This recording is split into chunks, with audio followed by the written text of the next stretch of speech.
트럼프 관세 정책 여파가 세계적으로도 미국 내부적으로도 정치적으로도 정말 만만치가 않습니다. 스타트 경제, 오늘은 서운숙 상명대학교 경제금융학부 교수와 함께하겠습니다. 교수님 어서 오십시오. 네, 안녕하세요. 네. 주말 내내 트럼프 뉴스만 보면서 시간이 다 지난 것 같습니다. 트럼프의 상호 관세가 전 세계를 뒤흔들고 있는 그런 느낌이 드는데 트럼프 말에 따르면 50개국 이상이 협상을 요청해 왔다. 그 이유는 뭘까요? 일단 그 미국의 시장 의존도가 굉장히 큰 국가들이 압박이 클 거라고 생각을 합니다. 그래서 그 어떻게 보면 미국이 이제 각 국마다 상호 관세 비율을 다르게 하고 있지만 최대 54%에 달하는 고유 관세를 지금 부과를 하고 있거든요. 그래서 수출 중심 국가들의 경제가 굉장히 심각하게 피해를 입을 가능성이 굉장히 크기 때문에 특히 이제 우리 보면 한국, 일본, 유럽 경우에 이제 주요 수출국으로 분류가 된단 말이에요. 그러니까 이 피해를 좀 최소화시키기 위해서 신속한 협상을 하고자 하고 있는 것 같습니다. 그리고 이제 뭐 사실 어떻게 보면은 양자 협상을 통하는 거잖아요. 지금 현재 뭐 다자 무역 체제가 아니기 때문에 그게 작동하고 있는 게 아니거든요. 이제 그러다 보니까 뭐 양자 협상을 통해 가지고 예전에도 사실 그 일부 합의를 이룬 사례가 좀 있었어요. 그래서 그 이전에 트럼프 정부 때 그래서 이러한 협상을 통해서 관세를 좀 낮출 수 있는 기대감을 각국들이 좀 가지고 있는 것 같고요. 사실 이제 상호 관세라고 하는 게 각 그 미국하고 상대국의 협상 결과에 따라서 어떻게 보면 관세를 조정할 수 있는 구조잖아요. 그래서 국가들이 그 미국이 원하는 요구를 좀 들어주고 관세를 좀 낮추려고 하는 그러한 시도들을 하고 있다라고 보시면 될 것 같습니다. 어떻게 보면은 여기까지는 트럼프의 계산대로다라고도 볼 수가 있을 것 같은데 문제는 그런 것들이 통하지 않는 나라들이 있단 말이에요. 그러니까 미국과의 교역 비중이 크지 않은 나라들, 뭐 유럽도 있을 수 있고요. 특히 중국이 이럴 것 같은데 중국은 강경책을 선택했어요. 미중 무역 분쟁 더 격화될 가능성은 교수님은 어떻게 보십니까? 굉장히 지금 좀 심각한 상황으로 그 갈등이 커질 것 같다라는 생각이 듭니다. 일단은 이제 4월 9일 날부터 그 상호 관세에 부과한 거를 미국이 이제 실행을 하는데요. 하겠다라고 하고 있잖아요. 근데 여기에 대해서 중국이 바로 즉각적으로 보복 그 조치로 그 히토류 7종의 대미 수출 통제를 했습니다. 이 히토류가 어떤 거냐면요. 그러니까 우리가 반도체나 배터리 또 전기차 이런 거를 만들 때 굉장히 필수 재료로 들어가고 있는 거거든요. 그래서 어떻게 보면은 미국의 반도체 배터리 특히 이제 그 국방부의 경우에는 히토류를 그 전략적 필수 자원으로 분류를 하고 있는 상태이기 때문에 히토류에 대한 의존도가 굉장히 높은 상태입니다. 근데 이제 여기에 4월 10일부터 시행해서 미국에 대해서 대미 수출 통제하겠다라고 지금 하고 있고요. 이렇게 되면은 미국에 들어가 있는 이 히토류를 그 포함하는 여러 가지 그 이렇게 생산하는 기업들, 그 전기 자동차부터 시작해서 뭐 이런 데 생산 차질을 굉장히 겪을 가능성이 굉장히 크고요. 그다음 미국산 제품에 대해서 추가 관세도 부과를 하기로 했어요. 그래서 그 34%의 관세를 4월 10일부터 추가로 미국산 모든 수입품에 대해서 기존 관세에 추가로 관세를 부과하기로 결정을 했고요. 미국 기업에 대한 제재 조치도 좀 강력하게 하고 있는 걸로 보입니다. 그래서 11개 미국 기업을 신뢰할 수 없는 실체 목록에다가 포함을 시켰고 그다음에 16개 미국 기업을 수출 통제 관리 목록에 포함을 시켰단 말이에요. 이제 이렇게 되면은 중국 시장에 진출한 미국 기업의 제품 생산에 굉장히 차질을 빚을 가능성이 크고 이거 결국은 경영 불확실성을 굉장히 증대시킬 가능성이 크다라고 우리가 볼 수가 있겠죠, 그죠? 알겠습니다. 히토류 말씀을 해주셨는데 이 히토류 부분은 공급망을 중국이 꽉 쥐고 있다 보니까 굉장한 무기로 활용이 되는 것 같습니다. 자, 항상 이럴 때 일기 때도 겪었던 문제지만 미중 갈등이 격화가 되면은 중간에 끼어 있는 우리 같은 나라들은 타격을 받는 경우들이 있단 말이에요. 이번에는 어떻게 전망을 어떻게 보십니까? 당연히 이제 그 미국과 중국은 우리나라에게는 굉장히 큰 수출 시장입니다. 그래서 양국이 서로 관세를 높이는 그러한 상황이 되면은 우리나라의 반도체, 자동차, 뭐 배터리 등 핵심 수출 품목이 직접적으로 영향을 받을 수밖에 없고요. 그래서 결국은 수출 부분에 좀 타격을 받을 것 같고 그다음에 결국 이게 이제 우리나라의 경제 성장 둔화로 연결될 가능성이 큽니다. 왜냐하면 우리는 그러니까 수출에 굉장히 의존도가 높은 그 국가고 경제 성장률에도 그 부분이 굉장히 큰 역할을 하거든요. 그래서 성장률의 둔화로 좀 이어질 가능성이 크고요.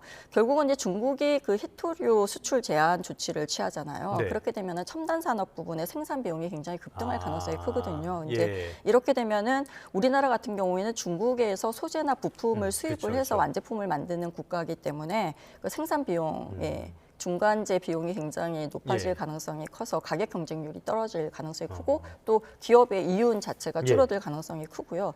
좀 더 중요한 거는 이렇게 이제 중국과 미국의 무역 갈등이 굉장히 커지게 되면은 사람들이 심리적으로 이제 불확실성이 굉장히 커지잖아요. 이렇게 예. 되면은 좀 안전자산에 해당하는 달러에 대한 수요가 커지게 됩니다. 예. 이렇게 되면 우리는 또 원달러 환율에 대한 변동성이 그렇겠네요. 굉장히 클 가능성이 크고 예.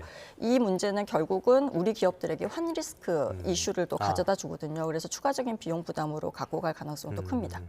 항상 이 고래 싸움에 우리가 네. 등이 터지는 상황이 네. 반복이 되고 있는데 아까 그 중국과 유럽연합에 대한 말씀도 해주셨는데 네.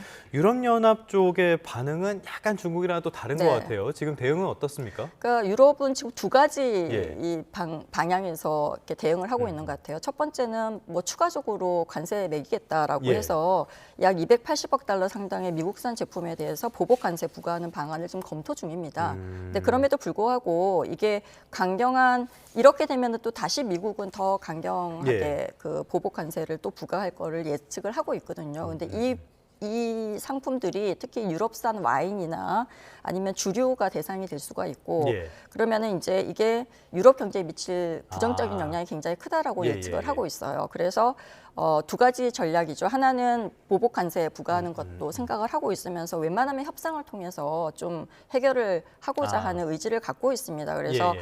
외교적인 해결을 통해서 좀 이 보복 관세 일부 시행을 중단하거나 좀 예. 연기시키는 부분에다가 시간을 좀 투자하겠다라고 보고 있는 것 같습니다. 중국과는 달리 완전히 강경 일변도로 가지 네, 않는 약간 균형적인 예. 전략을 갖고 가는 것 같습니다. 알겠습니다. 지금 이 트럼프의 관세 폭탄 이게 굉장히 큰 잡음을 낳으면서요. 네. 트럼프 행정부 내부에서도 마찰음들이 많이 밖으로 노출되는 것 같아요. 네. 최근에는 일론 머스크 이 테슬라 CEO와 관련해서 여러 가지 잡음들이 있는데 관세 강경파를 공개 비판하면서 네. 또 어떤 좀 다른 목소리를 내고요. 네. 그리고 정부 효율부에서 사임할 수도 있다 이런 이야기도 나오는데 네. 왜 이런 걸로 보십니까? 일단 아까 설명을 드린 것처럼 예. 이게 중국이 보복 관세를 부과를 네. 시키면서 지금 테슬라 주가가 많이 일단 빠졌죠. 뭐 그 지난주에 예. 관세 정책 발표 후에 테슬라 주가가 한 주간에 예. 그 주가 포함된 일주간에 약 36%가 급락했습니다. 지금 그래프로 보니까 딱 네. 보이는데 네, 뭐 36점. 최고점에 비해서는 절반 네, 수준이라고 하더라고요. 굉장히 많이 빠졌고요. 이게 예. 이제 같은 기간 동안에 엔비디아가 약 20%가량 하락을 했거든요. 거기에 비해서도 굉장히 네네. 크게 하락을 했고 웨드부시 애널리스트인 댄 아이브스가 테슬라의 주가가 예. 더 떨어질 거다. 목표를 아. 43% 하향을 굉장히 조정을 했어요. 친 테슬라적인 멘트를 많이 하셨던 왜냐하면 분인데. 예. 이게 그 핵심 부품과 배터리 재료를 중국으로부터 공급을 받고 예, 예. 있어요. 테슬라의 경우에는 관세 부담이 굉장히 커서 수익성 악화가 굉장히 우려가 되고 있고요. 예. 그다음에 두 번째는 아까 히토류가 그 전기 자동차의 모터에 들어가는 굉장히 중요한 재료 중에 그렇죠. 하나거든요. 예, 예. 그래서 그 부분에 대한 수출 통제가 테슬라에 미치는 영향도 굉장히 클 거고요. 예. 그리고 이제 우리 아시는 것처럼 그러니까 일론 머스크는 사실 어떻게 보면 브랜드 네임이 있죠. 그러니까 정치적인 그렇죠. 그 예. 방향이 지금 트럼프 행정부랑 같다라는 부분이 좀 있기 때문에 이 부분 때문에 브랜드에 대한 리스크가 예, 더 예. 커지고 있다라고 볼 수가 있고요. 아. 정부 효율화라고 하는 우리가 DOG 그 예, 수장직이죠, 그죠? 그러니까 DOG의 가장 큰 목표는 뭐냐면은 정부 지출을 좀 삭감을 네, 하고 예. 그 다음에 관료주의 축소를 좀 목표로 삼고 있었는데 그 과정에서 대규모 연방 일자리 감축으로 연결이 됐어요. 그래서 굉장히 상당한 비판을 지금 받고 있고 지금 아시다시피 뭐 DC랑 주요 그 도시에서 지금 트럼프에 대한 네. 핸즈오프 시위가 열렸죠. 지금 저 시위도 지금 열리고 있는 상황이거든요. 그래서 트럼프가 일단은 그러니까 트럼프의 관세 정책이 테슬라에 직접적으로 영향을 주고 있고 지금 주가에 그리고 DOG 운용에 따른 논란 이런 것 네. 때문에 또 테슬라 이제 비즈니스 역량이 굉장히 이것 때문에 더 커지고 예, 있다라고 예, 예. 봐야 되는 거죠. 그래서 좀 물러나서 테슬라 경영에 좀 집중하려고 하는 그러한 움직임을 보이고 있는 것으로 지금 파악이 되고 있습니다. 예, 네. 알겠습니다. 주가 말씀을 해주셨으니까 시장 이야기 조금만 더 네. 해볼까요? 네. 관세가 발표되고 나서 이틀 사이에 미국의 뉴욕 증시 3대 지수의 시가총액이 1경원이 증발했더라고요. 네. 연봉으로 치면은 10,000년 이상이 될 것 같은데 네, 네. 이거를 회복할 수 있을지 좀 아니면은 뭐 저가 매수를 들어가야 된다 이런 목소리도 나오고요. 네.